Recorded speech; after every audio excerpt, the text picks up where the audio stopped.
Hello, friends! Well, the Ragtags are really having a wonderful Mortis Fest. And now all that's left is a quick trip to the fighting pit, a rollicking good time at the Black Masquerade festival after party, and I'm sure there won't be any unforeseen complications. Right? So, are you ready to hear the rest of the tale? Then let us commence.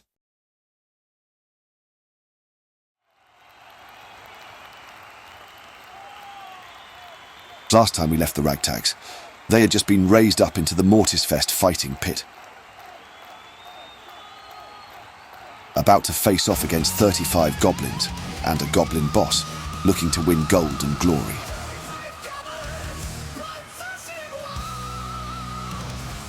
With the toll of the giant fighting gong and the bard's rousing refrains, the battle kicked off. Even though there were, like, a load of goblins, the companions unleashed a coordinated and fearsome combat display that eliminated all enemies well before the time limit.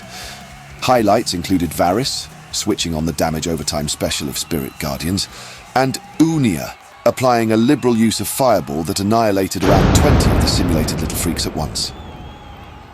And you can be sure the crowd was loving the combination of spell-slinging explosions and arcane razzle-dazzle, with the good old-fashioned stabbing, slashing and dismembering.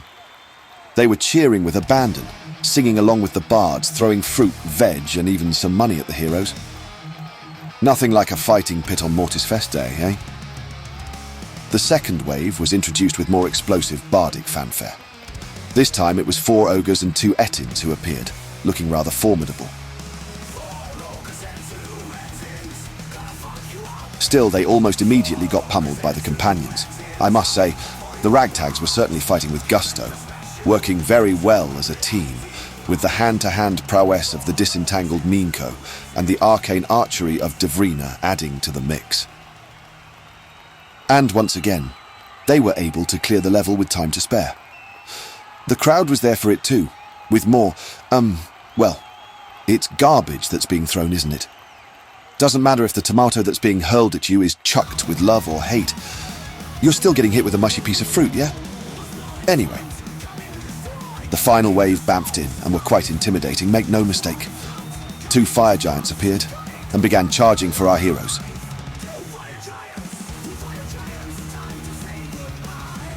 But everyone just kept the rhythm from the first 2 waves going and started hacking up the big hot-blooded brutes. Despite their fearsome and aggressive nature, the Ragtags were able to coordinate a decisive and incredibly impressive offensive against these simulated fire giants and send them back to simulated Muspelheim in no time. The crowd went absolutely wild, and the Ragtags, tired and slightly scuffed up, rode the wave of glory and adulation.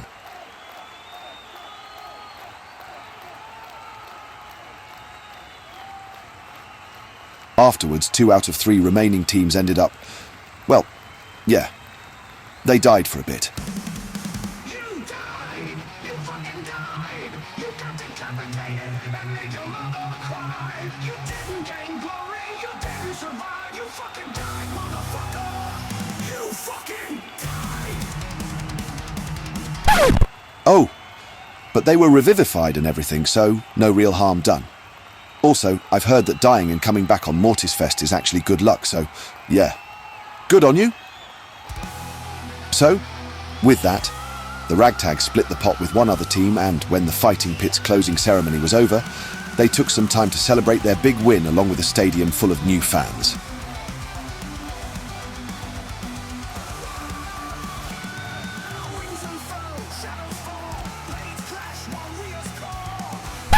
Probably the less said about all of that, the better, yeah?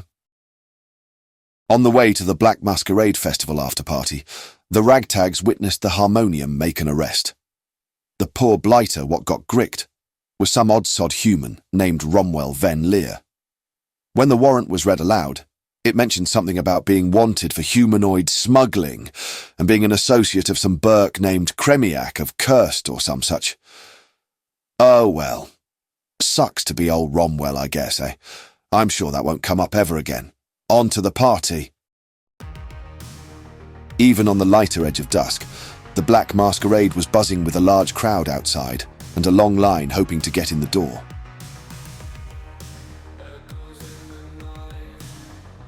Since the Ragtags were on the guest list, they got to jump the queue and head inside.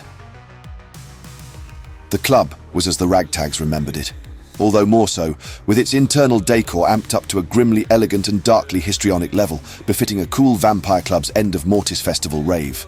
There was even a fountain of blood. Probably best to just stop thinking of or mentioning that after this point.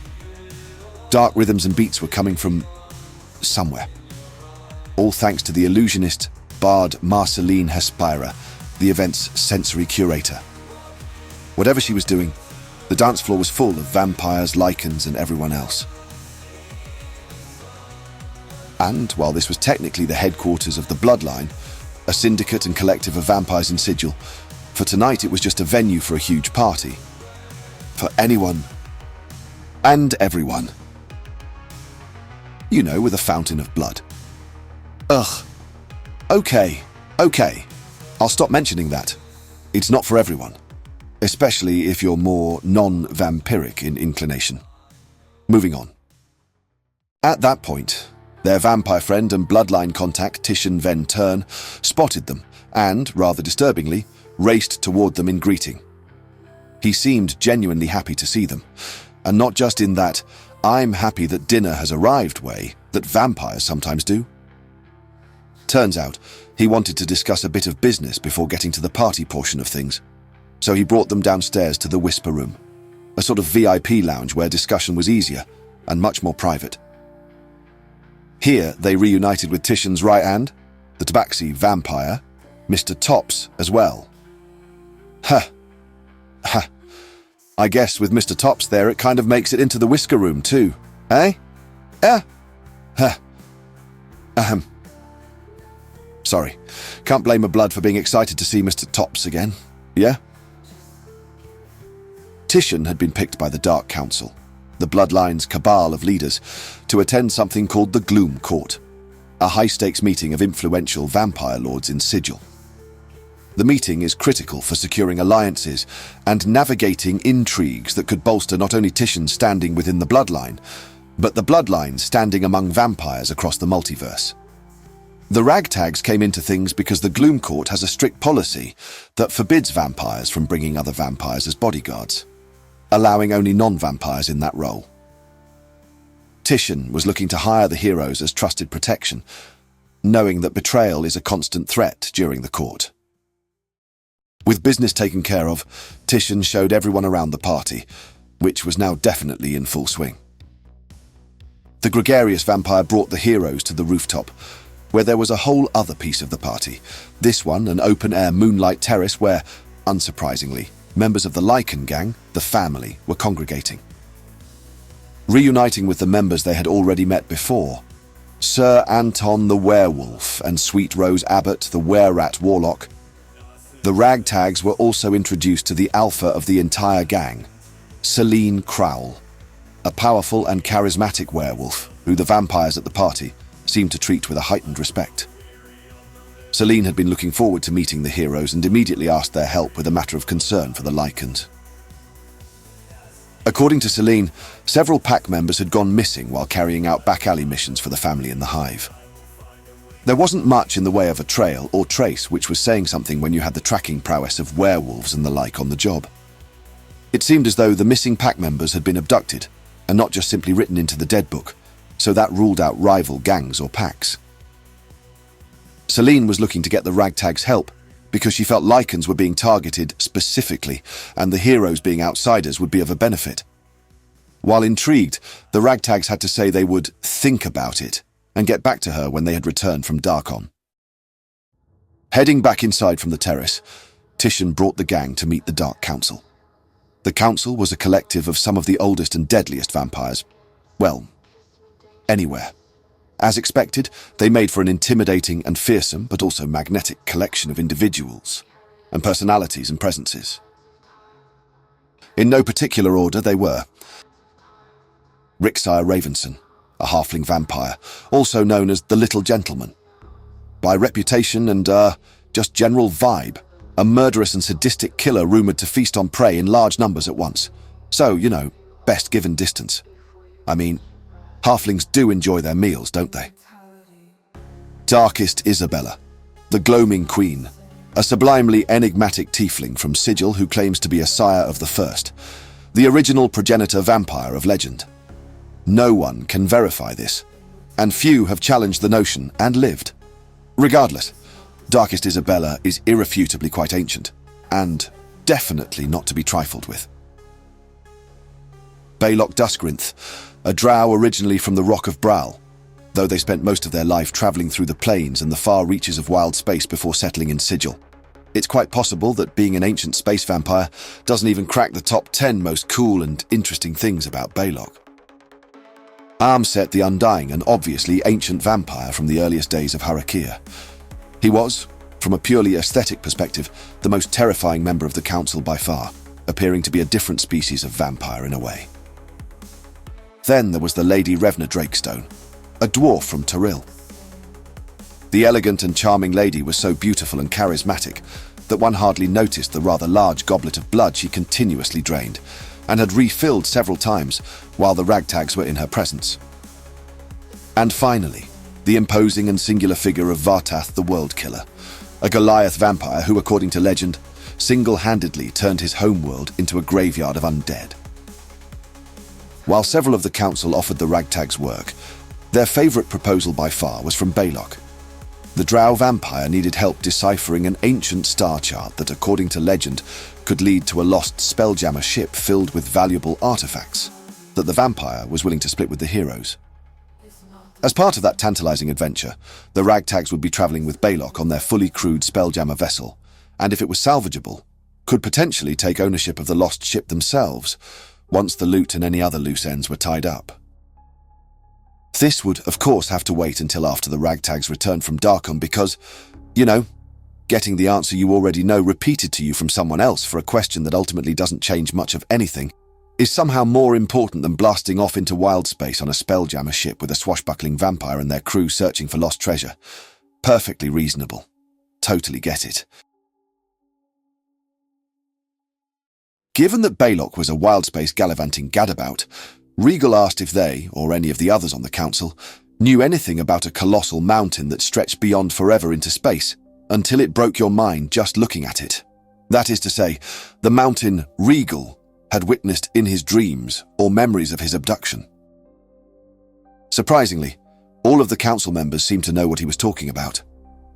The mountain, known as Mount Macabre apparently, was a feature of a domain of dread called Blutspor, a feared and hidden place, singular even among the dread domains for the unspeakable horror and terror found there. It was a place expressly inhabited by Illithid. So yeah, it seemed as though the Ragtags had learned where they had been taken, and, at least in some fashion, by whom. Oh, neat. The question was answered for a second time now without having to go to Darkon. From what the vampires mentioned, it seemed as though it was quite difficult to get to Blutspor, since even those in the domains weren't in a hurry to go there, or really even discuss the place. That said, there was a legend that perhaps a portal existed somewhere in the dread domain of Tenebris, though it was not clear where. At this point, Titian was curious why the heroes were going to the dread domains at all, and when he found out their destination was Darkon, he was somewhat perplexed. "I hear you, T. I hear you." When he was unable to dissuade them from going, he offered a contact within the Kargat, the secret police in Darkon that was, according to Titian and the council, run by vampires. He also gave them some advice about the domains of dread, which was to keep focused and avoid getting sidetracked, which, is probably not going to happen. I mean, if we're just keeping all of the dark real, yeah? The night carried on, and Titian had some Mortis Fest celebration bloodshots with the heroes, and everything seemed just right in the multiverse. Just then, a rumble shook the foundations of the building, and then the sound of an explosion followed by a shockwave that shattered the windows of the Black Masquerade. The Ragtags ran into the streets to see what had happened. There was chaos everywhere, as a strange ash was raining down, and small fires were sparking up on the nearby buildings. As the heroes headed toward what they assumed was the epicenter, they encountered the terrified and traumatized as they fled. Alarms rang out, and the harmonium quickly mobilized, helping people and, unfortunately, probably falsely arresting many others. Soon, the companions could see what had happened and they froze. The nearby portal to the clerk's ward was in ruins, with the familiar red glitching energy spurting from it. While it seemed contained to a degree, and wasn't infecting all of Sigil's portals, it was still an unsettling sight. Looking to the skies, Varys was sure he saw a winged humanoid shape linger, and then, with a flap of angel's wings, disappear into the night. With nothing to do except prepare to leave Sigil, because we're still doing that, I guess, the Ragtags returned to the Carnival. There was a buzz there, not only because of the nearby attack, but also because the denizens of the travelling circus were preparing to leave, tearing down and packing up. Checking in with Isolde, the Ragtags found out, curiously, that there was another passenger that had joined up with the Carnival in the last few hours, though the enigmatic Eladrin didn't say who the newcomer was, and only indicated the wagon the person was staying in. On that note, Isolde had the companions shown to their wagons, where they would be bunking 2 in each. Everyone got settled and hunkered down in preparation to leave. There was very clearly some kind of gentle and subtle enchantments going on, as sleep came easily for everyone soon after settling in. That night, Drogon had the dream, or at least he did at first. The half-elf woke up in a strange alien laboratory, where he was able to free himself from restraint and walk about briefly. It was a familiar dream, or memory, or whatever, that Drogon's sleeping mind even seemed to acknowledge. Then, something changed. There was a shift, and Drogon suddenly found that he was now experiencing something very, very different, though he sensed that this too was some kind of memory more than a dream. He was in his small room in Sigil before he had been abducted. He was standing in front of a mirror holding a strange, slightly disturbing insect-like creature and pointing it at the mirror. From the angle of everything, he understood that this insect was the perspective he was experiencing the memory from. At that point, Drogon in the dream spoke to the mirror, and as such, to himself, the dreamer. Hi, me? I know, this is weird, huh? But you need to listen to, us, now, okay? Hey, I know you've gone through some things. You'll know why soon. I promise. And, well, just know, there's a reason for it all. The short answer is, if you're seeing this, it's time to forget your previous assignment. The priority now is find the silence. I repeat, find the silence. He looked back, out of the room, but the dreamer Drogon couldn't see what was there. He continued, a little more urgently. I can't say more, but you'll figure it out. We all need you too. Okay, good luck. And now, this is going to suck. He then began to shove the bug up his nose and into his head, but thankfully, the memory, or whatever that was, ended at that point, and Drogon awoke. While disturbed and confused, thankfully the enchantments of the Carnival helped him get back to sleep. Indeed, probably best to deal with all of that, whatever it was, in the morning, or, at some point in the future. Whenever. Meanwhile, Varys, who didn't have to sleep and was instead in a trance, also had a dream or vision or something. In a flash of awareness, the Eladrin cleric saw Garamundi standing in the wagon, looking ecstatic as always, and he was mouthing the words, "The doors are open, the doors are open." Then the vision was gone. Varys shook his head and rubbed his hands together. A nagging chill that clung to the wagon's interior had now insidiously slithered into his bones. He rose and went to the back door of the swaying Vado to get some fresh air, and to think upon the vision given Garamundi's original rantings about the 4 doors and what it could all mean. When he peered out into the night through the open door, all Varys could see were the wagons in the long caravan of the Carnival, stretching either way into darkness, lit by the stuttering and pale light of their ghostly lanterns, swinging in listless rhythm with the silent and steady turn of the wheels. He blinked, his eyes struggling to gain purchase in this uncertain and troubling veil they passed through, now that they were, without any doubt, within the oppressive and ever-enclosing mists of the domains of dread.